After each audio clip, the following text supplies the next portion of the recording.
Ladies and gentlemen, welcome back to the Sota stream. We are joined by 12-year NFL quarterback Sage Rosenfels. He also works for The Athletic and is a Score North analyst. How you doing, Sage? I'm doing great. Thank you for my warm welcome. I am hanging out in my house in Omaha, where I live, and trying to figure out what I'm going to do today. I saw this at noon on the schedule. Basically meant I just have to be ready for something at noon. So I put a hat on. Obviously, have not showered. I'm wearing a workout T-shirt, hoping that causes me to at some point work out. Like if you're just prepared on a Saturday with workout clothes, maybe you'll just sort of sneak one in. hmm But where my day leads from here. But I'm happy to come on. I'm happy to help out. Yeah, it's so awesome to have you on. So you're from Iowa originally, right? Yeah, I grew up in a small town in eastern Iowa. I grew up outside of a town of about 300 people, hmm and in between another town of about 6,000. And in middle school, I transferred to the bigger town of 6,000. Did you do that for sports or just for personal reasons?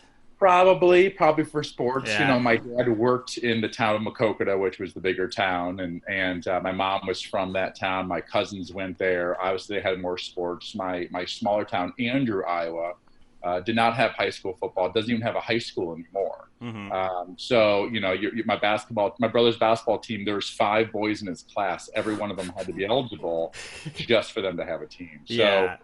it was that, and it's like, well, or this town that plays in bigger stadiums and or bigger high school arenas and things like that, in a bigger conference, and again, it just all made more sense. My dad was working in that town, so but hmm definitely sports were very much a part of it. So is it true that you played in high school football, basketball, baseball, tennis, and track?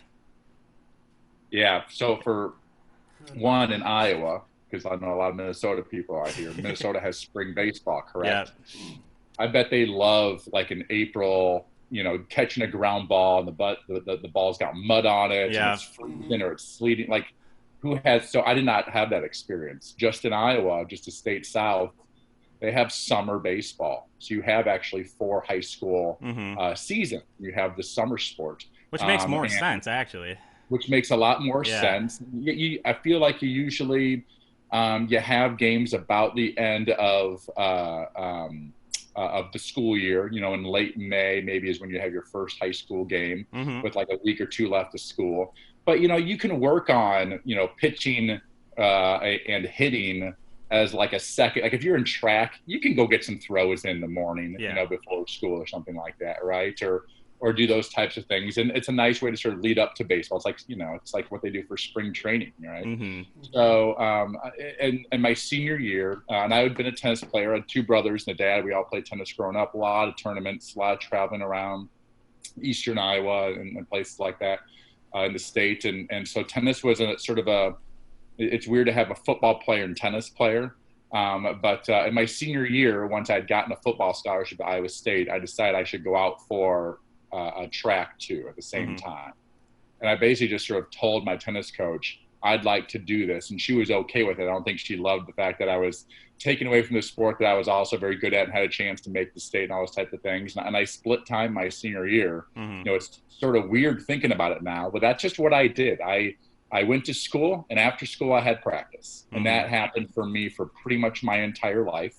And sometimes the practice was right after school, and sometimes there was maybe someone else's practice and we went after them at like 6 o'clock or whatever. And but I did not have a lot of like, let's go to Johnny's and hang out Yeah. and chill for 2 hours until our parents get home from work. You know what I mean? Like hmm a lot, some of my friends had. So very different youth Your than social other life was pretty much just sports then, right? sports. I Yeah. was just if you guys want to talk about Boris Becker and Yvonne Lendl and the matches in the 80s at Wimbledon, all right. So we watched those. hmm We didn't watch a lot of TV.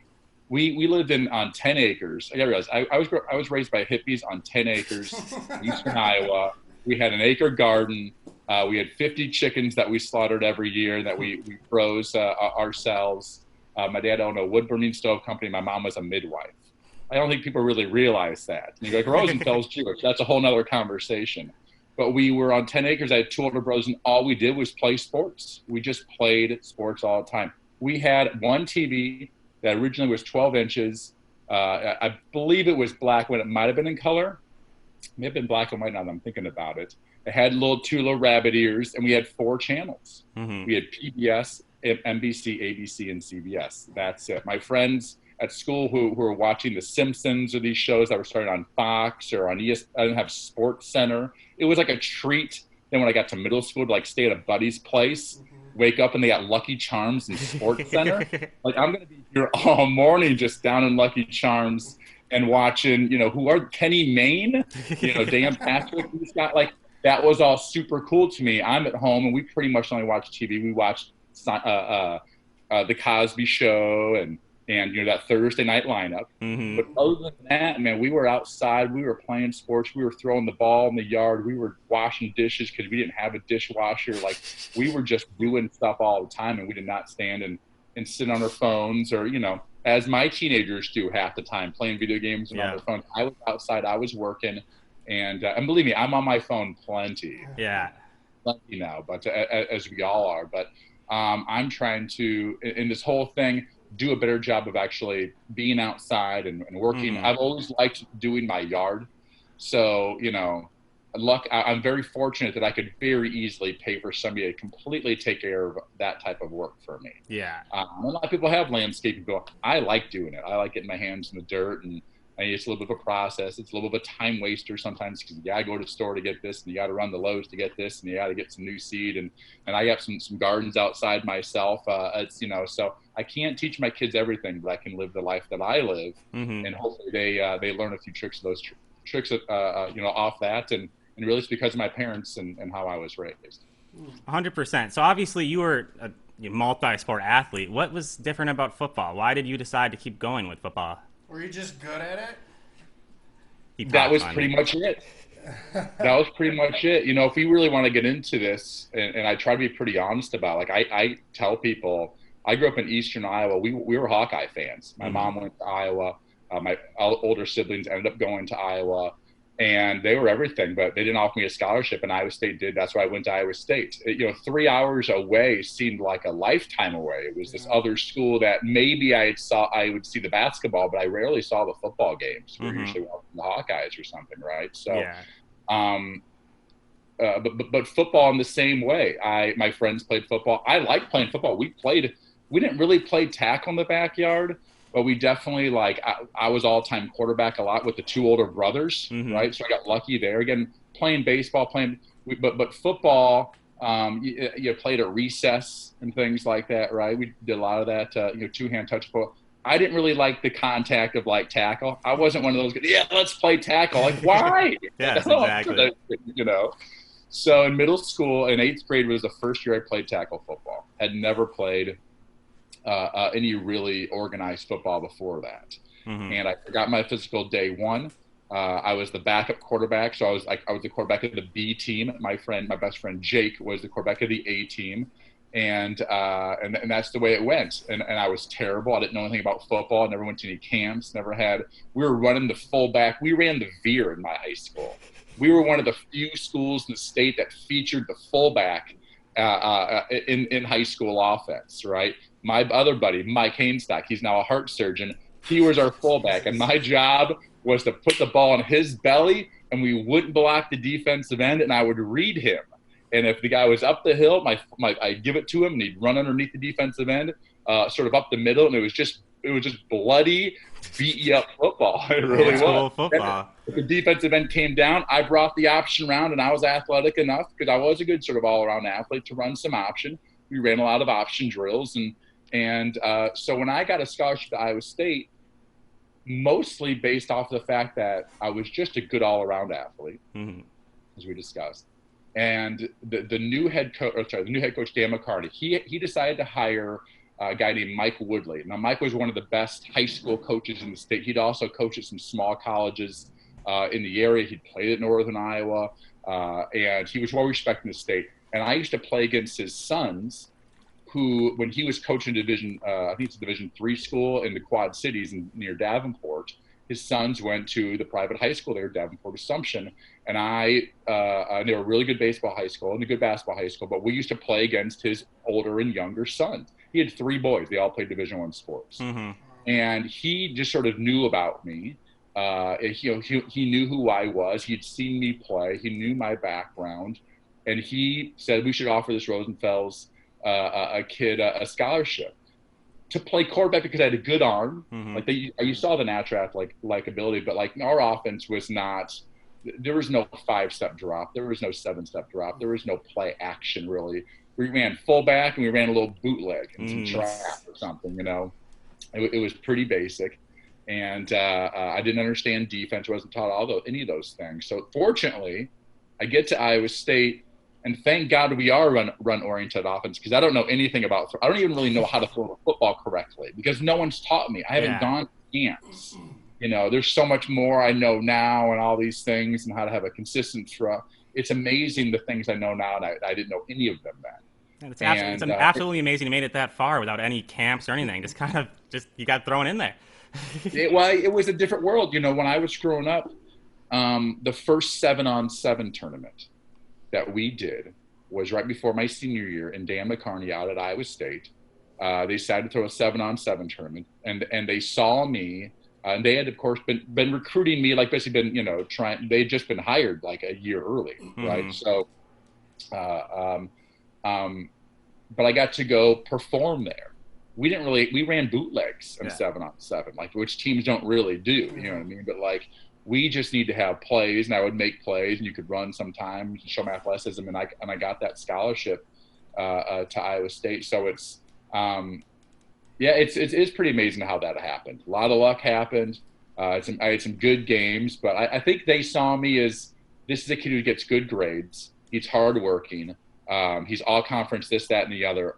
We imagine we'll find a place for him to play somewhere, and maybe it was going to end up being wide receiver or punter because I was also the punter, and all those types of things. And so, so it's like we just need guys like that. We need these local Iowa boys. And there's some other guys that I played with and then end up having, making it to the NFL or now super successful in what they do. It really is incredible now that I think about my closest college friends that were recruited like in that class and how well they've done in business and things in Iowa. But we were all multi-sport athletes. They're looking for basketball players. They're looking for guys, quarterbacks that played baseball also. That's important. And I think tennis was like, well, that's, it's all about winning and trying to find ways to win. And that's why I like winning at ping pong now. It's driving my son nuts. He can't beat me. He has beat me once, legitimately. But I've always enjoyed sports, and there's different ways to win. And sometimes it's aggressive. Sometimes you play this way. Sometimes you play closer to the vest. Sometimes you want to air it out because you feel like this, that, and the other. Well, is playing multiple sports like that when you're younger, is that something that you would really recommend to a younger athlete? Because I know today they're focused on specialization. I hate whatever. I have an 18-year-old, a 15-year-old, and a 10-year-old. Okay. 18-year-old played a lot of basketball growing up. We traveled throughout the summer.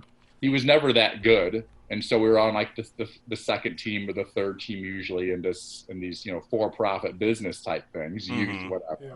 And I'm sure it's great development for the top kids. Yeah. But he was never one of those kids. And so he spent a lot of time on it. He actually, I think, would have been a good baseball player. When we were living in Minnesota playing for the Vikings, I got some pictures him out there at Minnetonka or Little League or whatever it was. And he was a good pitcher. He's a good consistent thrower. Didn't have like all of the instinctual movement things like a basketball player. There's a lot going on there. And he didn't have like the want to physical, like I want to go hit somebody toughness thing that goes along with want to be a football player. He played 1 year tackle football, wasn't for him, and ended up being a pretty good tennis player though. Got third in the state in tennis. And so that's awesome. Wow. Yeah, it's interesting how sports are and how they work for different other sports and how they cross over. But man, if I'm a football coach, I'm not drafting a quarterback. I'm not even recruiting a high school quarterback if he didn't play baseball or basketball or track. I mean, track's important. Lamar Jackson, he better be in track, right? Yeah. But it's important. It's really important. And track may be the least important. You figure that out. You basically become a track athlete when you're a college football player. I mean, they teach you how to run.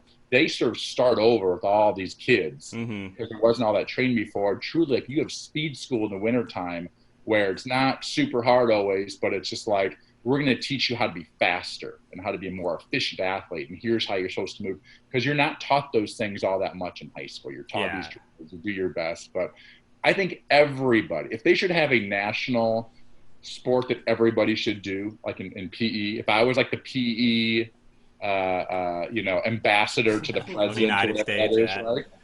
Everyone should be basically in elementary school learning track, learning how to run, learning how to move. And seriously, it's important. And then you take a class, and everyone should be almost critiqued on it. I feel like everyone has different athleticism. But it's amazing the athletes I see and how they are so inefficient, how they move. And I learned that in college, and I think it would be good to learn that even just basic things at a kid level to teach 5, 6, 7-year-olds how to. And then it's then they can just. It doesn't take like 18 years of work here. You know what I mean? Yeah. But it would be nice for all of us to learn how to run better. My daughter plays soccer. Her friends, some of them are really good college soccer players, and they don't use their arms.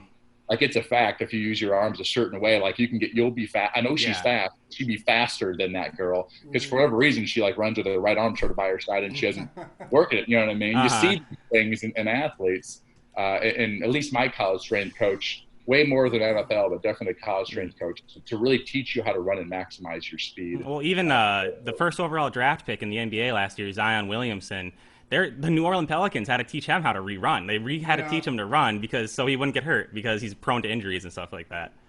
I'm telling you. And, I can't say I did everything probably the way you were, the strength coaches, when you play in the NFL for a long time, you have, basically 17 years, 5 years of college and 12 years in the NFL. Strength coaches that I guess they must be near the top of the food chart as far as, what they're making, their career, their responsibilities. I mean, I think some of the Iowa strength coaches making almost $1 million a year, like $800,000. So these are important jobs, and so you get a lot of that knowledge. And then as a father, then I see it sometimes like, I wish the one thing I always think to myself was dribbling a basketball is another thing like kids probably just like learn how to do. You know what I mean?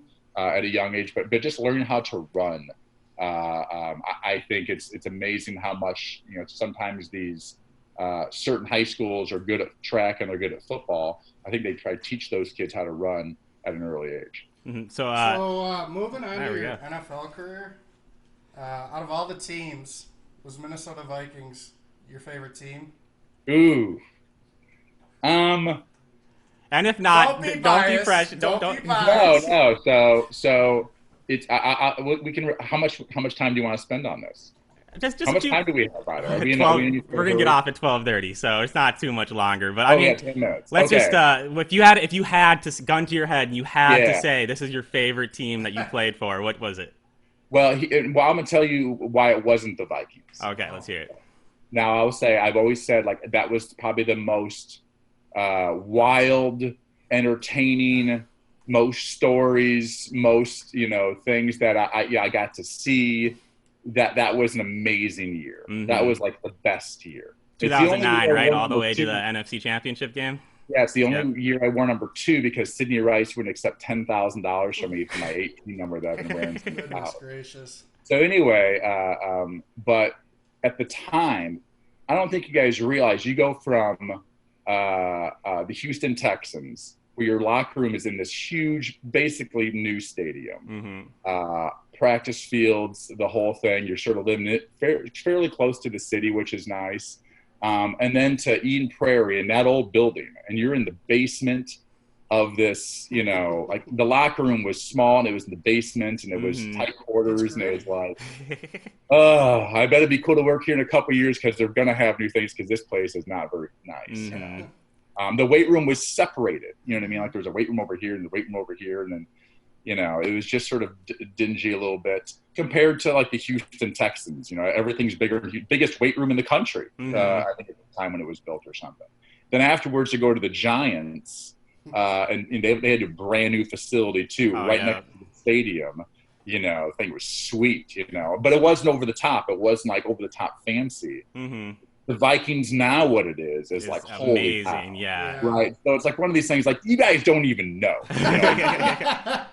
Anthony Bars, these guys in the last few years or whatever. Well, he probably was over in the old stadium, but yeah, the new guys, they don't realize, most that thing is amazing over there in Egan, and it wasn't like that. So that has an aspect. The Metrodome also was a total dump. Okay. Yes, it's true. Right. So because you know what I mean, it was.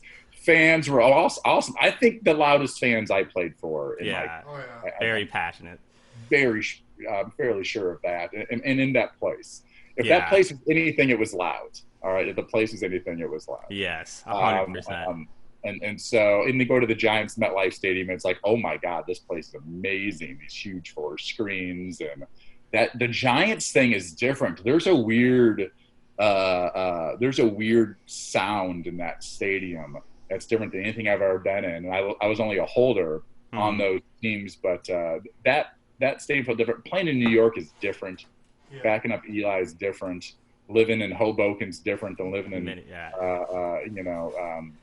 Eden Prairie or something like that, right? So that in some ways was the coolest experience. I was there for exactly 1 year. Playing for the Houston Texans, I played the most there. And the fans had just formed 4 or 5 years earlier, and they hadn't gotten anything. And we were at least average. We were competitive. We were 8, 9, 7. I played a ton in those years, and so I felt probably in some ways my best experiences and best memories, and some of those friendships that I miss a lot of those guys on that team. Gary Kubiak knows how to put together a bunch of good guys. Yeah, I'll tell you that. That's what we're excited about for this coming season. I'll tell you that. He we drafted a guy, Jacoby Jones. Jacoby Jones ended up in Baltimore, won a Super Bowl. He was a 3rd-round pick from Lane College, a Division II kid, and he sort of, said to me and Shab, this kid's going to need some seasoning. Or he's going to need some maturity. He's going to need some this, need some that. And he was completely right. But he was a playmaker. So he knew going into the situation what this kid was going to need from, the leadership of a team. Yeah. Okay. And Jacoby was a special athlete as far as a punt returner. He ended up being a pretty good wide receiver, a 2-3 type of guy, but was always just very, very raw. So, and then you have other guys who are just rock solid, and they can play X, they can play Z. But Kevin Walter, number 2 wide receiver, ended up getting a really good other 3rd contract. He was just did all the dirty work. And so Andre Johnson could just get the ball. Yeah. He didn't complain. It was just all the dirty work. He'd be the front side blocking guy, or he'd be in certain things, and Andre be going deep, but a great role player, and just everything that didn't ask questions, just did exactly the way you told him to do it. I call those guys glue guys. Your team can't have enough of them. Kubiak likes glue guys, and I think those guys are good in the locker room. They're good as friends. They're good as, sort of being on each other to do the right thing, and being on the guys who don't do the right thing a little bit. Kubiak's good at that, so I think that's going to help out. I wonder how many of those guys are like that in this draft. Yeah, 100%. So Bubba here, he has 2 kind of goofy questions that he kind of wants to ask you. So go ahead, Bubs. So I see a lot on the sidelines. A lot of guys like to chew tobacco. Did you ever chew? No, never chewed in my life. Really? From Iowa? Wow. Never chewed in my life. Was it big around your friend group or anything? I've partaken in many things, fellas, but not chewing tobacco. Everyone always says the first time it makes you throw up. Well, why? I don't want to do that. Yeah. I don't want to with my teeth. I like my teeth fairly clean, if possible. So I've never gotten into it. Sunflower seeds. They don't do chewing tobacco now. Yeah. I did see, Coach Zimmer a year or so. I think I tweeted about it. He had a big chew bag. It was great. That's awesome. And then boom, big old one. It was the end of a nice win or something like that. But sunflower seeds, usually the strength coaches have them in their pockets to carry them. There's a certain thing. There's certain criteria, whether these backup quarterbacks are know it or not, that I have a whole criteria set of. You got to wear eye black, all right, because I'm a professional. This is how we're doing it here, right? You got to have a towel. You got to be professional. You got to have things look a certain way. Baseball cap's important. Yeah. Don't be an idiot. do it like a pro, right? There's all these criteria, but one is, sunflower seeds, the strength coaches have them, where you should kneel, like as you get older and your back starts to hurt, at the other end, and, and try to sweet talk to the officials or something like that. So there's a lot of strategy. I love being the backup quarterback spot is so much fun because you get to really rope. You get to yell, or you get to walk over to the defense. You get to talk to the officials. You get to whatever. So, and sometimes you're trying to steal signals too. Yeah. Like for real. Like there's nothing illegal about that. I'm over here. If you guys are doing the same thing every time when they run that blitz again, hey, you might as well learn it. Again, I'm yelling strong dog, strong dog, strong, whatever. Astros, I mean, but that's not illegal. That's the thing. It's different. It's different than in baseball. If you that's just sort of the way it goes. That's why teams have 2 or 3 signaling guys. Yeah. But, sometimes it's the guy with the green hat for the Packers, not to get 2 guys with the yellow hats. You know what I mean? So, we're just about out of time here, Sage. But there is one last thing we'd love to do with you. It's called the rapid fire segment. So pretty much, I'm going to put a minute up on the clock, and I'm just going to ask you questions, and you're just going to fire through them as fast. Or if you want to take some time to answer, you can too. But you only got a minute. Okay. Okay. Okay. Here we go. The very first question: would you rather spend the rest of your life blind or in an Olive Garden? Blind. Blind. Okay. If you were given an all expenses paid trip to Cleveland, Ohio, would you take it? Yes. Is it hot dish or casserole? Casserole. If a movie was made about your life, who would play you? Me? Yes. Yeah. Okay, me. there we go. Minneapolis or St. Paul, if you had to choose one. Oh, man. Minneapolis. In self-defense, how many 5th graders could you fend off at one time? Males or females? A mix. Every other. 12. 12. Would you rather wear a shirt that's kind of itchy or a pair of shoes that has a small pebble in them? A shirt that's itchy or shoes with a pebble? Yep. Itchy shirt. There we go. Time is up. Thank you so much for joining us, Sage. We really appreciate it. Okay, guys. I really appreciate you having me on. Those are good questions. Thank you. We'll talk to you later.